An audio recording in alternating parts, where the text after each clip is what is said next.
Mesdames et messieurs, bonsoir. Chaque semaine, c'est un grand plaisir de vous retrouver pour le rendez-vous de l'innovation, de la créativité, de la technologie, le respect de l'environnement ou encore la science appliquée dans certains domaines. L'émission de ce soir promet. Restez scotchés, on se retrouve juste après le sommaire. Au cœur de Malinov ce soir, la Coupe du monde des drones qui se tient actuellement en Arabie Saoudite. 150 pilotes de plus de 50 pays s'affrontent pour la somme d'1 million de rials saoudiens, soit 163 989 250 francs CFA. Les femmes et la technologie, éduquer et autonomiser les filles par les technologies, c'est le cheval de bataille de l'association Women Tech Mali. La présidente Fatoumata Yeya Maïga sera avec nous tout à l'heure.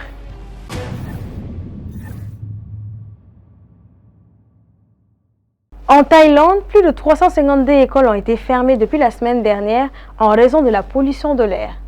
Pris au dépourvu, le pays déploie désormais une méthode originale pour dissiper le brouillard qui étouffe Bangkok, la capitale. Cette méthode consiste à pulvériser par avion de l'eau glacée ou de la glace carbonique sur la ville. Par contre, les résultats de cette méthode se font attendre car il existe des limites pour faire disparaître complètement la pollution. Les détails en images.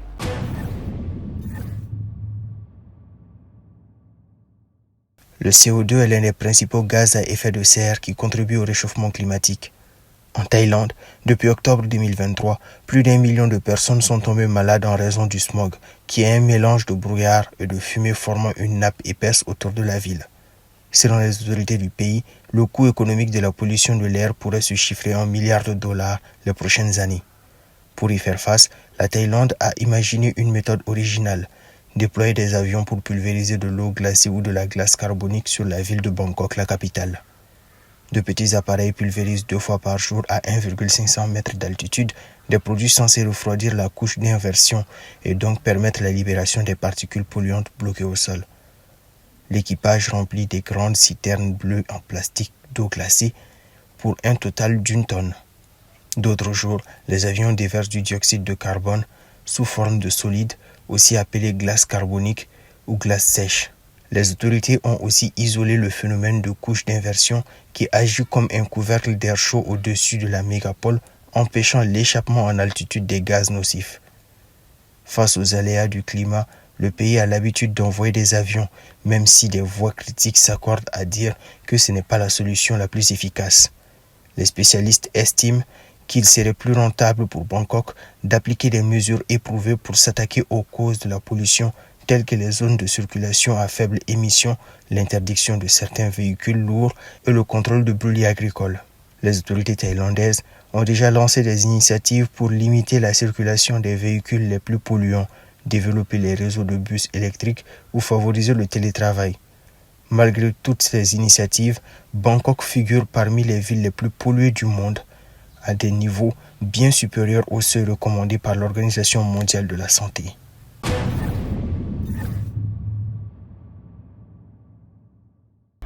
Pour des buzz, nous en avons cette semaine. On commence par la Coupe du monde des drones Riyadh Drone Racing World Cup. Pour ceux qui ne savaient pas, il existe bel et bien une Coupe du monde des drones. La compétition a débuté au niveau international en 2016 et cette année, elle se tient pour la première fois au Moyen-Orient, précisément en Arabie Saoudite. Ce sont 150 pilotes de plus de 50 pays qui participent à la compétition. Le ou la gagnante empochera la somme d'1 million de rials saoudiens, soit 163 989 250 francs CFA. Le second buzz nous emmène en Chine où une start-up dénommée DeepSeek a dévoilé la semaine dernière un modèle d'intelligence artificielle à l'architecture ouverte, assurant qu'il était capable de concurrencer OpenAI, mastodonte américain créateur de ChatGPT. DeepSeek permet de poser des questions et recevoir des réponses, disponible sur iPhone et sur ordinateur de bureau. Le chatbot IA de l'entreprise chinoise a atteint le sommet du classement des téléchargements de l'Apple Store. Selon les experts chinois, le modèle de DeepSeek serait performant tout en fonctionnant sur des puces à capacité réduite. Et pour finir, Meta, la société mère de Facebook, dispose de nouvelles lunettes Ray-Ban. Dénommées MetaGlaze, ces lunettes combinent fonctionnalité IA et design classique, offrant en audio main libre via une connexion Bluetooth, la capture de photos et vidéos, ainsi qu'une assistance en temps réel grâce à Meta AI. Si à côté de l'utilisateur, des gens écoutent de la musique ou passent des appels, cela sort directement au-dessus de ses yeux. L'utilisateur peut également regarder autour de lui et poser des questions à Meta AI sur ce qu'il voit ou encore traduire un menu dans un nouveau pays.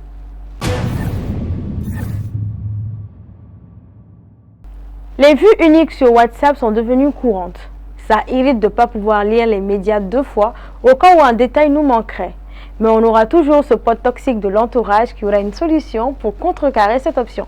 Pour mon cas, c'est Babi. Et non, il ne s'agit pas de photographier le média avec un autre téléphone. Suivez l'astuce plutôt.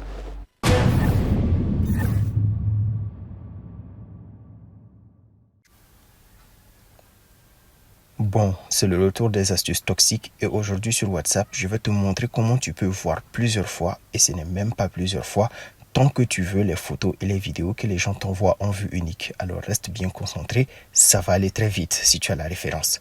Mais avant, juste pour mettre un petit peu de contexte aujourd'hui, quand tu reçois une photo ou une vidéo en vue unique que tu peux voir qu'une seule fois, si tu essaies de faire une capture d'écran de la photo ou de la vidéo, WhatsApp va t'afficher un message en te disant que c'est interdit. Et si tu vas consulter ta photo, tu vas voir que ce message n'est pas la photo que tu essaies de prendre en capture. Mais avec cette astuce, tu vas pouvoir voir la photo ou la vidéo tant que tu veux. Alors, une fois que tu as ouvert la photo ou la vidéo qu'on t'a envoyée, tu vas aller dans les paramètres. Ensuite, dans stockage et données. Et ici, tu vas aller dans gérer le stockage. Une fois dans gérer le stockage, tu vas aller dans les discussions, un peu plus en bas. Et là, tu vas chercher le contact qui t'a envoyé le média en question. Donc, tu appuies sur la petite loupe à droite et tu cherches ton contact qui t'a envoyé le média. Moi, dans mon cas, c'est ce contact-là, donc je vais appuyer dessus. Ensuite, une fois dans les médias de ce contact, tu vas aller sur le petit bouton en bas à gauche et tu vas afficher les médias les plus récents. Et ici, surprise, tu vas avoir une photo tout en haut, mais sans aperçu. Une fois que tu vas appuyer dessus, tu vas voir que c'est la photo en question que tu as vue qu'une seule fois. On peut la voir une deuxième fois, on peut la voir une troisième fois, et tant qu'on veut. Désolé, monsieur Zuckerberg, vous ne laissez le choix à personne, donc. J'espère que cette astuce vous sera utile pour vos aspirations personnelles.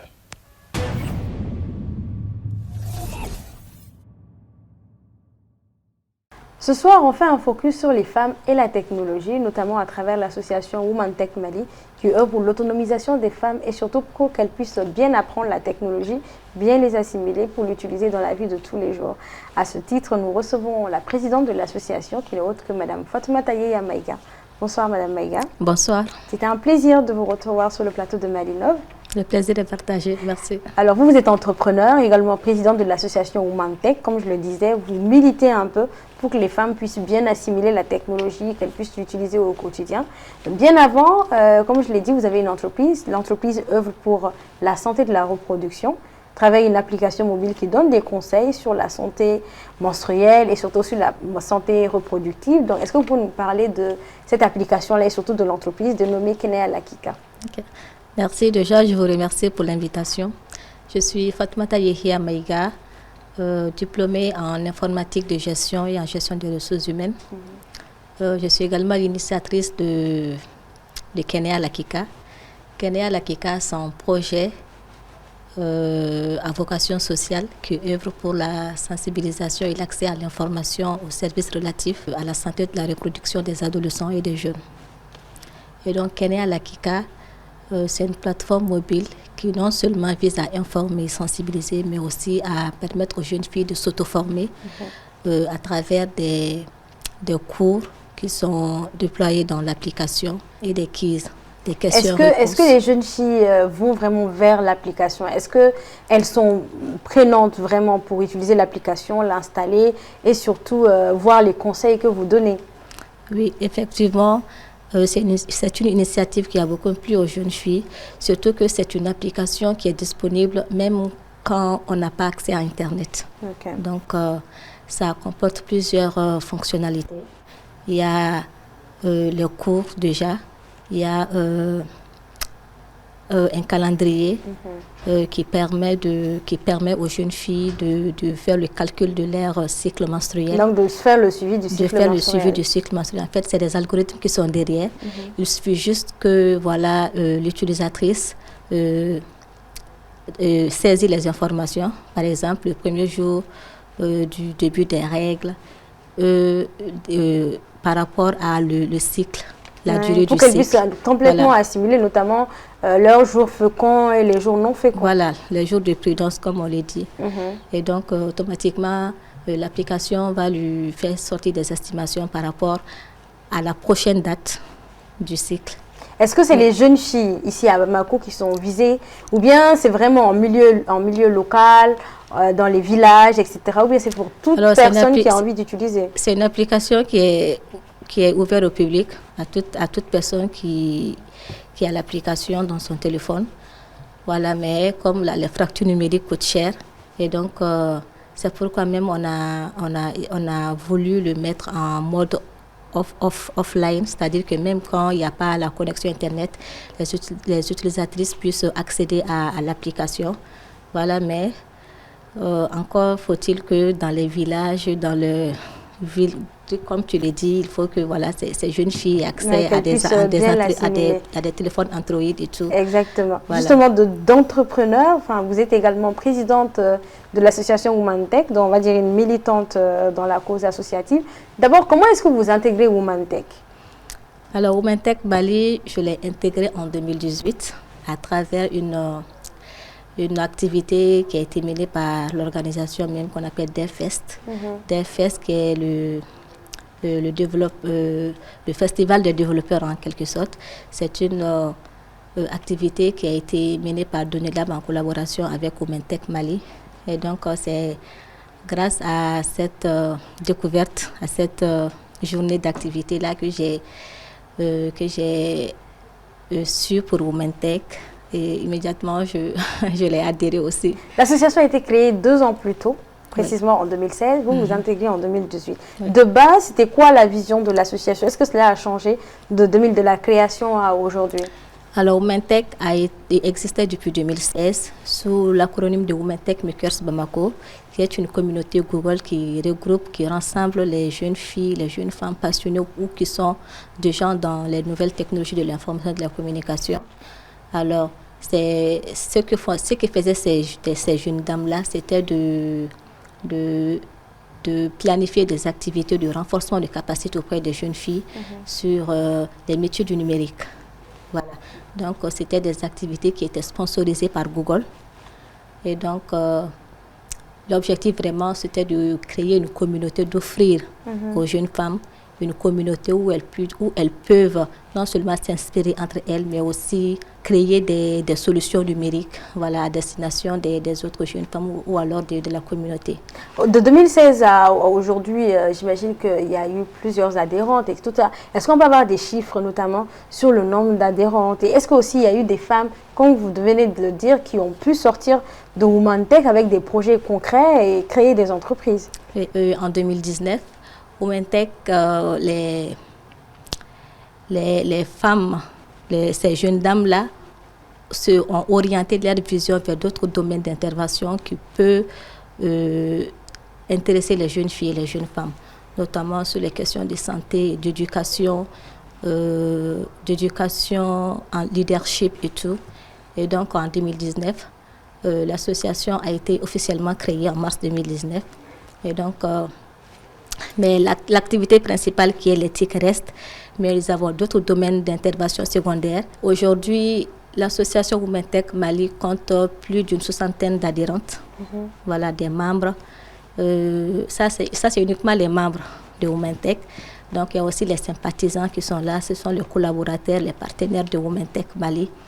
Et effectivement, de la création de Women Tech, ou sinon, vous pouvez dire de l'existence de Women Tech à aujourd'hui, les renforcements de capacités ont porté fruit. Okay, donc vous avez énormément formé, énormément contribué à former les dames. Oui. Mais est-ce que les activités s'arrêtent uniquement aux formations? J'ai envie de dire qu'on voit des gens qui organisent des formations et tout dans le domaine de la technologie. Mais vraiment, ça se limite au fait de savoir comment est-ce qu'on allume un ordinateur, comment est-ce qu'on utilise Word, etc. Est-ce que vos formations vont plus au-delà de ça? Ou bien on va dans le cadre classique de dire qu'est-ce que c'est qu'un ordinateur, comment on l'allume, comment utiliser Word? Parce que la technologie, c'est bien plus que ça. Oui. Effectivement, au début des formations, c'est juste l'initiation. C'est-à-dire qu'initier ces jeunes filles-là sur le numérique, sur comment marche le matériel informatique et tout. Voilà, mais après, il y a d'autres programmes, d'autres activités qui sont là, qui sont plus renforcées, plus approfondies.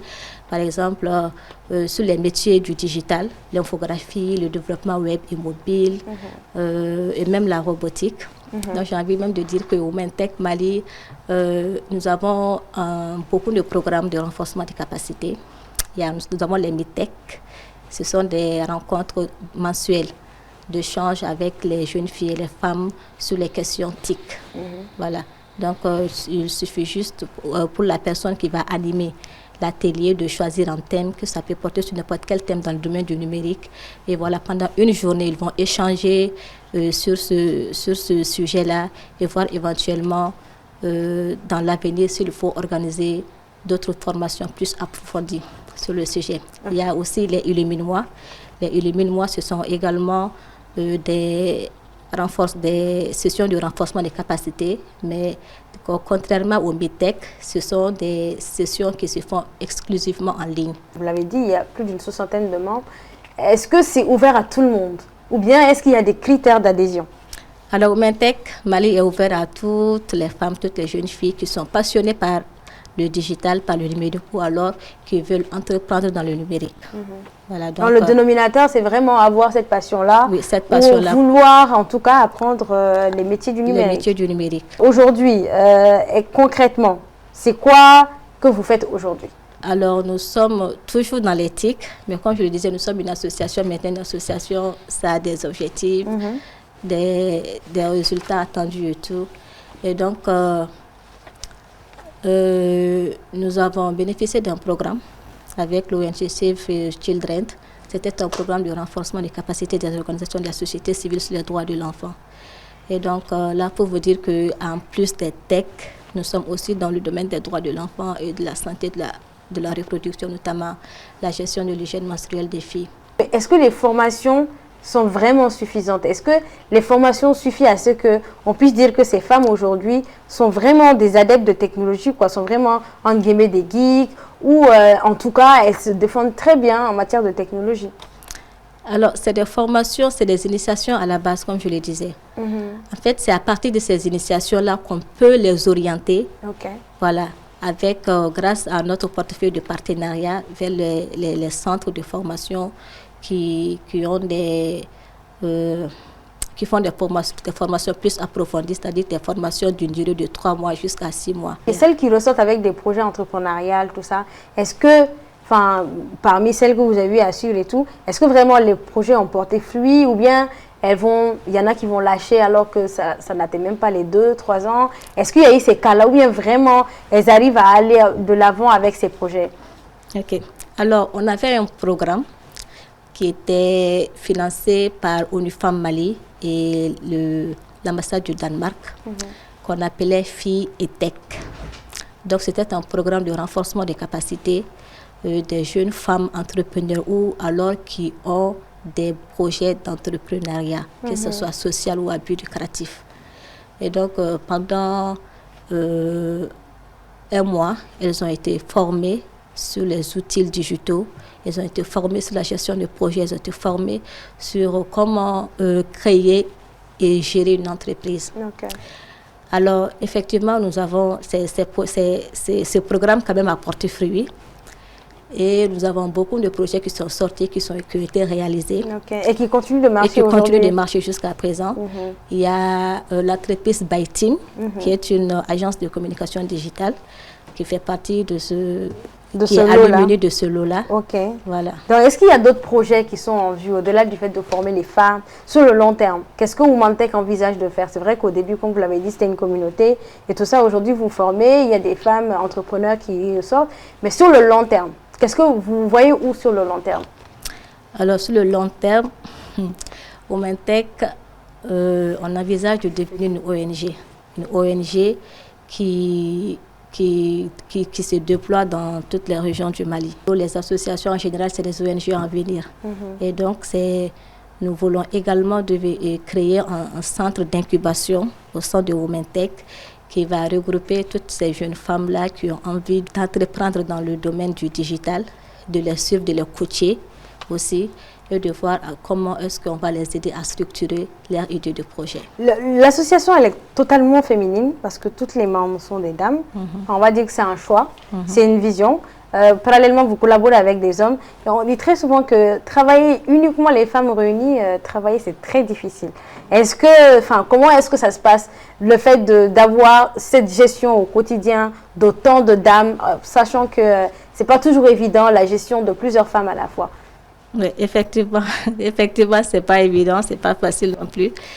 Mais tout dépend de l'objectif qu'on se fixe en adhérant à l'association. Okay. Voilà.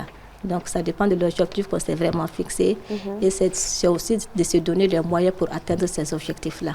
Le mandat, c'est pour 2 ans. 2 Là, ans. vous avez entamé votre mandat cette année ou l'année passée? Oui, le mandat, c'est 2 ans renouvelables. Okay. Mon mandat a commencé en juin 2024. D'accord. Oui. Et vous en avez pour jusqu'en 2026? Jusqu'en 2026. Ok. Là, vous avez entamé votre plan d'action. Oui. Comment ça se passe? Bon, ça va. Et donc, pour le plan d'action de ce mandat, nous avons des activités qu'on avait arrêtées, notamment pendant la période du Covid-19. Okay. Et donc, nous allons reprendre. D'accord. Donc, vous voulez revenir en force pour oui. relancer et redynamiser l'association. D'accord. Et potentiellement ajouter d'autres programmes de formation et de renforcement des capacités des jeunes filles et des jeunes femmes. On va espérer alors que pendant le mandat de Mme Fatoumata Yahya Maïga, Woumantec va encore contribuer à former énormément de dames et surtout faire en sorte qu'il y a plusieurs projets entrepreneuriaux qui ressortent. J'espère que vous avez été ravis d'en savoir un peu plus sur Woumantec, comment est-ce qu'on peut l'intégrer, quelles sont ses activités et tout. Inch'Allah. On se dit donc à la semaine prochaine pour un autre numéro de votre émission. Merci.